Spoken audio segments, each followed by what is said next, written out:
Hello student, आपण next topic पाहतोय आता केमिस्ट्री मधला केमिकल कायनेटिक्स. केमिकल कायनेटिक्स हा टॉपिक तुम्हाला 2 ते 3 मार्क्ससाठी सीईटी ला इम्पॉर्टंट टॉपिक आहे. ओके, यामध्ये 2 मार्कला तुम्हाला थेरॉटिकल क्वेश्चन येतील आणि 1 मार्कला प्रॉब्लेम येईल किंवा मग 2 मार्कला प्रॉब्लेम येतील आणि 1 मार्कला थेरॉटिकल क्वेश्चन येईल. तर यातले आपण काही महत्त्वाचे टर्म्स पाहूया. पहिला टर्म्स आहे रेट लॉ. रेट लॉ काय? हा experimentally determined equation which express the rate of chemical reaction in terms of molar concentration of reactant is called rate law. Rate law कसा एक्सप्रेस केला जातो की त्याचं मोलार कॉन्सन्ट्रेशन ऑफ रिॲक्टन्स वरनं तुम्हाला rate of reaction काढता येते.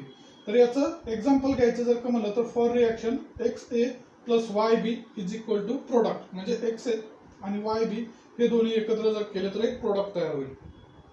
Okay, आता याचा रेट कसा काढला जाईल? Rate is directly proportional to molar concentration of A raise to X, molar concentration of B raise to Y. Okay, आता हे डायरेक्टली प्रोपोर्शनलिटीला के हा प्रोपोर्शनलिटी कॉन्स्टंट घेतलेला आहे किंवा आपण त्याला रेट कॉन्स्टंट म्हणतो. ओके, तर rate is equal to K molar concentration of A raise to X, molar concentration of B raise to Y.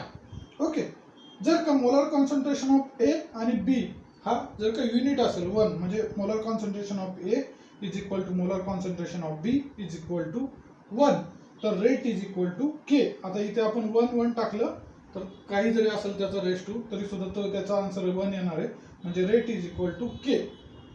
Okay, इथपर्यंत आलं लक्षात? आता आपण नेक्स्ट पाहूया. नेक्स्ट आहे order of reaction. Order of reaction आपण आता पाहतोय. पहिलं आपण पाहिलं होतं रेट ऑफ रिॲक्शन. आता order of reaction. Order of reaction is the sum of the power of concentration terms in the experimentally determined rate equation. Rate equation मधला जो काय पॉवर टर्म आहे हा एक्सपेरिमेंटली डिटरमाइन केला जातो आणि त्याची जी काही समेशन असती ती आपण पाहतो ऑर्डर ऑफ रिॲक्शन. म्हणजे इथं काय पी आणि क्यू हा एक्सपेरिमेंटली डिटर्मिनेशन केलेला पॉवर आहे. पी हा पॉवर आहे एचा, क्यू हा पॉवर आहे बीचा. ओके, आणि हा यांची सम जर का केली तर तुमचं येतं ऑर्डर ऑफ रिॲक्शन. ओके, बरोबर आहे. आता याच्यात एक एक्झाम्पल जर का घेतलं तर A of A plus B of B it's gives the product. A आणि बी हे काय तर स्टॅकोमेट्री. स्टॅकोमेट्री असतात कशाचे?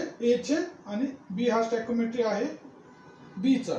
ओके, तर रेट हा कशावरती डिपेंड आहे? Rate is equal to the A of P आणि बी ऑफ क्यू. आता पी आणि क्यू हे कशाचे आहेत तर हे त्यांचे डिटर्मिनेशन केलेले आहे एक्सपेरिमेंटली. हे जे पॉवर्स आहेत ते एक्सपेरिमेंटली डिटरमाइन केलेले आहेत. आता ह्या दोघांची जर का आपण समेशन केली तर तुम्हाला ऑर्डर ऑफ रिॲक्शन भेटते. बरोबर आहे. आता याचं एक simple order of reaction may be negative, may be 0, may be fractional, because it does not depends on stoichiometry but determine experimentally. Okay, तर तो स्टॅकोमेट्रीवरती डिपेंड नाही आहे बट तो एक्सपेरिमेंटली डिटरमाइन केला जातो, म्हणून त्याचा निगेटिव्ह पण असू शकतो, तो 0 पण असू शकतो किंवा फ्रॅक्शनल पण असू शकतो. ओके, आता आपण काही ऑर्डर ऑफ रिॲक्शन पाहू. ऑर्डर ऑफ रिॲक्शनचे एक्झाम्पल घेऊ, म्हणजे 0 ऑर्डर, फर्स्ट ऑर्डर आणि सेकंड ऑर्डरचे आपण काही रिॲक्शनचे एक्झाम्पल पाहूयात. ओके, आता पहिले 0 order. 0 order 2N2O it gives 2N2 plus O2. Okay, 2N2O गॅसमध्ये आहे, त्याच्यापासून तुम्हाला 2N2 गॅसमध्ये प्लस O2 भेटतो गॅसमध्ये. ओके, तर याची ऑर्डर आहे 0. आता 0 ऑर्डर आहे याची, तर कसं तर rate is equal to K into the bracket N2O2 gas फॉर्ममध्ये रेस टू 0, म्हणजे त्याचा रेस टूचा जो काय पॉईंट हा 0 आहे त्याच्यामुळे त्याची ऑर्डर 0 आली. आता बेसिक टर्म काय इथे पीटी. पीटी किंवा सनलाईटने ती रिॲक्शन झालेली जर का राहिली, ओके, पीटी आहे किंवा सनलाईट लिहिलेलं जर का असेल तर डेफिनेटली ती ऑर्डर 0 ऑर्डर रिॲक्शन म्हणून येईल. ओके, पीटी किंवा तुमचं सनलाईट असेल तर. ओके, आता फर्स्ट ऑर्डर आपण पाहू. First order reaction example 2H2O2 it gives 2H2O plus O2. Okay, याच्यातनं काय होईल? Rate is equal to K into the bracket हा काय H2O2 म्हणजे कॉन्सन्ट्रेशन H2चं O2चं रेस टू 1 आहे, म्हणून याची ऑर्डर 1 आहे. आता हा एक्सपेरिमेंटली कॅल्क्युलेट केलेला आहे. इथं आपल्याला वाटतं की 2 असेल वगैरे, पण नाही, याचं ऑर्डर ऑफ रिॲक्शन 1 आहे. आता second order of reaction.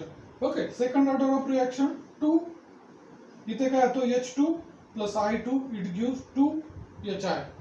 Okay, तर याचा रेट कसा आहे K H2 I2 1 प्लस 1 केलं, order is equal to 1 plus 1 is equal to 2. ही झाली तुमची सेकंड ऑर्डर रिएक्शन. ओके, हे काही एक्झाम्पल आहे, फक्त लक्षात ठेवायचे ते तुम्हाला. तर लक्षात ठेवा, सिंपल एक्झाम्पल आहे, जास्त काही प्रॉब्लेमॅटिक नाही, सिंपल एक्झाम्पल आहे, please note down. Next term आहे integrated rate law. Integrated rate law काय सांगतो, is direct relationship between time and concentration of reactant. म्हणजे हा काय करतो, टाइम आणि कॉन्सन्ट्रेशन ऑफ रिएक्टंटचं तुम्हाला रिलेशनशिप बिल्डअप करून दिलेली आहे. ओके, याच्यात काय concentration calculation at any time T, म्हणजे तुम्ही कॉन्सन्ट्रेशन ऑफ रिएक्टंट हा कॅल्क्युलेट करू शकता ॲट एनी टाइम, म्हणजे त्या रिएक्शन होईपर्यंत जो काही टाइम लागलेला आहे त्या टाइममध्ये तुम्ही कधी पण त्याचं कॉन्सन्ट्रेशन ऑफ रिएक्टन्स कॅल्क्युलेट करू शकता.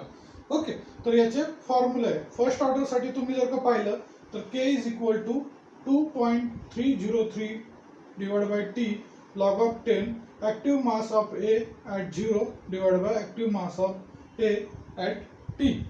ओके, किंवा याचाच एक एक्सपोनेन्शियल फॉर्म जर का बघितला तर active mass of A at T is equal to active mass of A at 0 e raised to minus KT. Okay, तर हा याचा सेकंड फॉर्म झाला. ओके, नवीन वेगळा फॉर्म फक्त तयार केलेला आहे इथे याचा. नेक्स्ट काय, याचं युनिट काय आहे तर per second. Okay, per second याचं युनिट आहे. कशासाठी, फर्स्ट ऑर्डरसाठी. आता आपण झिरो ऑर्डर रिएक्शन साठी पाहिलं तर K is equal to the active mass of A at 0 minus active mass of A at T divided by T. हा याचा फॉर्म्युला आहे for zero order. For first order हा फॉर्म्युला, फॉर झिरो ऑर्डर हा formula. For zero order साठी त्याचं unit काय तर मोल पर सेकंद. मोल पर सेकंद हे याचं युनिट आहे. Okay, note down please. Graphic representation of first order reaction. First order रिएक्शनचे काय आपण ग्राफिकली रिप्रेझेंट केलेले आहेत इथे. ओके, पहिली कंडिशन आहे active D of active mass of A divide by dt as to active mass of A at T. म्हणजे active mass of A at T versus D of A divide by dt. हा vertical direction आहे, हा horizontal direction आहे, तर तुमचं अशी line येईल. Okay, second condition काय घेतलेली आपण, लॉग ऑफ ए म्हणजे active log of active mass of A at T as to time, तर त्याची अशी एक तिरकी स्ट्रेट लाईन येईल. ओके, थर्ड कंडिशन आहे active mass of A at T हा इन्क्रीजिंग होतोय ॲज टू टी, तर त्याचा असा कर्वेचर फॉर्मेशन येईल.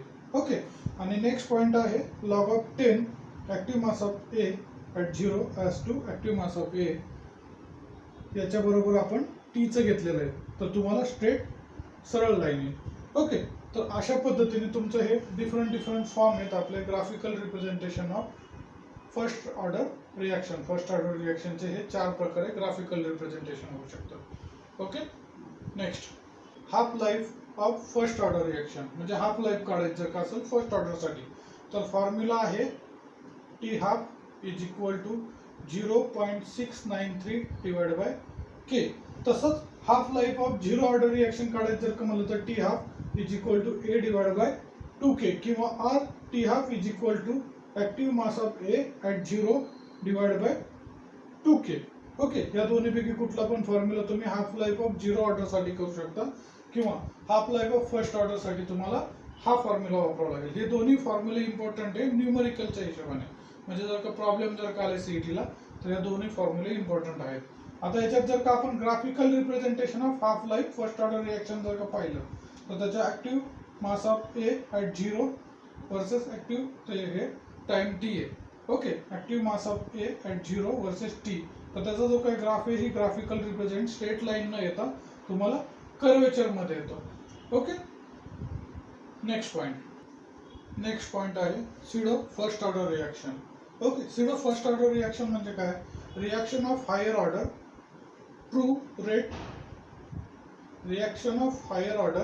To rate law but which are found to follow the first order kinetics are pseudo first order reaction.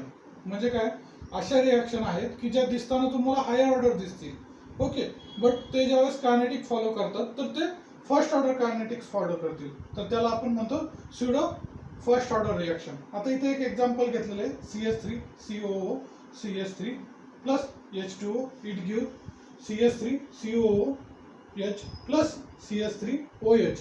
ही जर का तुम्ही रिॲक्शन जर का पाहिली आणि याचा आपण रेट काढलं तर रेट इज इक्वल टू काय, K into CH3 COO CH3 म्हणजे active mass of CH3 COO CH3, दुसरं active mass of H2O. Okay, but active mass of H2O आपण कॉन्स्टंट घेतो. कॉन्स्टंट काय घेतो, कारण की लार्ज क्वांटिटी ऑफ वॉटर आहे तिथं. Okay, large quantity of water असल्यामुळे तो आपण कॉन्स्टंट घेतो. तर याचा रेट काय होईल, rate is equal to K into the K आणि active mass of CH3 COO CH3 raise to 1. म्हणजे याची ऑर्डर काय 1 आहे. ही दिसताना 2 ऑर्डर रिॲक्शन दिसती, पण ऍक्च्युअल मध्ये आहे 1 ऑर्डर रिॲक्शन. तर ती रिॲक्शनला आपण म्हणतो pseudo first order reaction. Okay, तर याच्यात महत्त्वाचं काही लक्षात ठेवायचं जर का असेल तर H2O चं कॉन्सन्ट्रेशन जिथं जास्त आहे तिथे तुम्ही सुडो फर्स्ट ऑर्डर रिॲक्शन म्हणू शकता. ऑल हायड्रोलायसिस ज्या काही रिॲक्शन आहेत, सगळ्या हायड्रोलायसिसच्या रिॲक्शन हा सुडो फर्स्ट ऑर्डर रिॲक्शन मध्ये येतात. ओके, नेक्स्ट पॉइंट आहे molecularity of reaction. Molecularity of reaction म्हणजे काय, की एखादी रिॲक्शन होण्यासाठी किती नंबर ऑफ मॉलिक्युल्स त्याच्यात पार्टिसिपेट करतात, त्याला आपण मॉलिक्युलॅरिटी ऑफ रिॲक्शन म्हणतो. The number of reactant molecule taking part in an elementary reaction is called molecularity of elementary reaction. म्हणजे एखाद्या रिॲक्शन मध्ये किती मॉलिक्युल्स पार्टिसिपेट करतात ती रिॲक्शन कंप्लीट करण्यासाठी. ओके, एक्झाम्पल घेऊया आपण. O3 it gives O2 plus half O2. आता दुसरा एक्झाम्पल आहे O2 plus O it gives 2O2. बरोबर आहे. तर इथे काय होतोय, हा 1 मॉलिक्युलॅरिटी रिॲक्शन. हा काय झाला, बाय मॉलिक्युलॅरिटी ऑफ रिॲक्शन. किंवा 3 मॉलिक्यूल जर का असेल तर आपण त्याला म्हणतो ट्राय मॉलिक्युलॅरिटी ऑफ रिॲक्शन. 4 मॉलिक्यूल एकत्र येऊन रिॲक्शन होत नाही शक्यतो. ओके, ठीक आहे, म्हणजे trimolecularity of reaction. Okay, next point आहे आता आरएनएस इक्वेशन. आरएनएस इक्वेशन काय आहे, आरएनएस इक्वेशन काय म्हणतंय, log of 10 K2 by K1 is equal to E0 divided by 2.303 R into the bracket T2 minus T1 divided by T2 into T1. हा तुमचा bracket complete. हा तुमचा formula आहे. हे इक्वेशन तुम्हाला प्रॉब्लेम सॉल्विंग साठी येऊ शकतं. ओके, इथपर्यंत झालं. हा पूर्ण टॉपिक आपण कव्हर केलेला आहे. नेक्स्ट लेक्चर मध्ये आपण याचे MSCET ला आलेले आतापर्यंत आपण क्वेश्चन सॉल्व्ह करणार आहोत. Okay, thank you.